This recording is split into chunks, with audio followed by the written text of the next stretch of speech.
Thank you very much, Guy, Steve. Participants in the memorial ride, your spirit warms our hearts. It's amazing to see all of you out here. Thank you very much.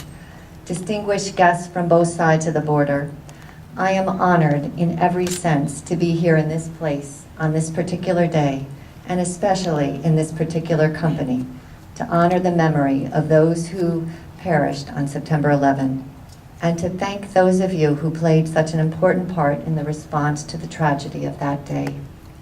I can't think of a single spot on the border that better exemplifies the concept of hands reaching out to lend assistance whenever it is needed. As the American Consul General in Vancouver, I am keenly aware of the kind of cooperation, both public and private, that takes place between our two countries. It happens every day, in ways large and small. It is so ubiquitous that you don't even think about it. It just happens. And it's born out of the spirit of cooperation, neighborliness, and goodwill we see every day along our border. And it's what laid the groundwork for being the kind of neighbors that we are. But it's when adversity strikes that the true worth of a good neighbor becomes apparent to everyone. 10 years ago, Canadians opened their hearts and their homes to the thousands of Americans who were stranded when their flights were diverted following the attacks. And many of them, in fact thousands of them, were here in British Columbia. When Hurricane Katrina struck our Gulf Coast, urban search and rescue teams from Vancouver and divers from Esquimalt made their way to Louisiana immediately. And just days ago, British Columbia made firefighters available to go to Idaho and Montana to help with the forest fires burning out of control. The events that took place 10 years ago were unimaginable. Nothing can or will ever lessen the sense of loss that we all felt and still feel from that day. Nearly 3,000 people perished.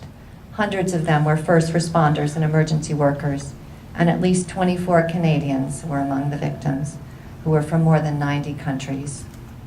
Nowhere were the effects of September 11 felt more acutely than in New York, and I'm particularly honored that we have with us today representatives from New York City Fire Department, as well as New York City Police Department and New York City Port Authority Police, symbolizing the heroism and the selflessness of those who gave their lives to save countless others. Nothing can compare with being at the epicenter of such a horrific event, but all of us felt the rippling effects of the impact of that day. Canadians and Americans alike felt an instinctive urge to circle the wagons, to safeguard what we could, and to hold fast our family, friends, and neighbors. That we have neighbors who are willing to extend a hand in time of need and whom we can rely on is something I count as a true blessing and comfort.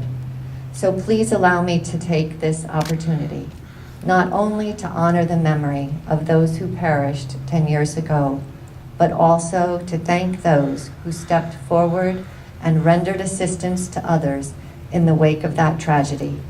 Thank you, first responders everywhere, and thank you, Canada.